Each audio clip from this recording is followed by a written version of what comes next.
Po, i zgënjur apo kaq mundeshin, Nabulla?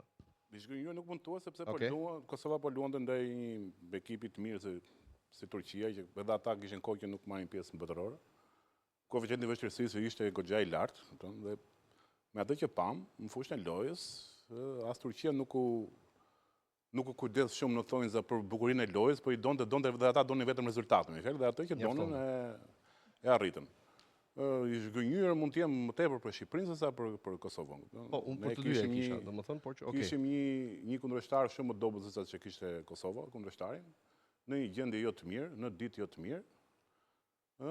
Pam dhe gabimet e tyre që bën ata dhe ne për fat me gabimin e mbrojtjes tyre shtuam golin.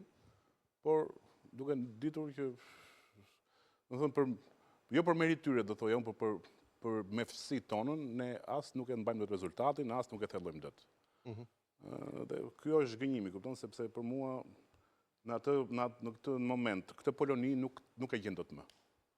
Dhe kishim me vërtet shans që ta kalonim këtë. E kjo vërtetua pastaj për Polonin me ndeshjen që unë poshtë nga Suedia. Po vërtetua e pam dhe gjithë fushën e lojës, se unë e kam thënë edhe herë tjetër tutë kjo që mua më duk që bëm zgjedhjet gabura të formacionit që nisin ndeshjen, bëm zgjedhjet gabura të ndërrimit të lojtarëve gjatë ndeshjes.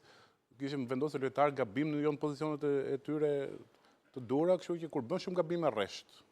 Edhe ke lojtarë përballë që kanë një eksperiencë, të dy ata lojtarë që shnuan janë me eksperiencë të madhe. Dy mundësi u dham, i shnuan të dy gole dhe të çojnë shtëpi, kupton? Do të thotë mua më duk që ata shnuan dy gola pa raste.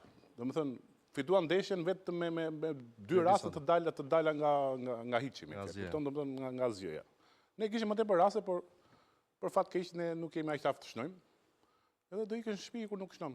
Dhe kush dhe hajde kur bie rradha prapë tash që të gjendesh në atë pozicion. Domethënë besoj për fat keq dhe një pjesë pas të lojtarëve kombëtarë që janë aktual nuk do ta shijojnë më atë, nuk do jenë më për shkak të moshës. Okej.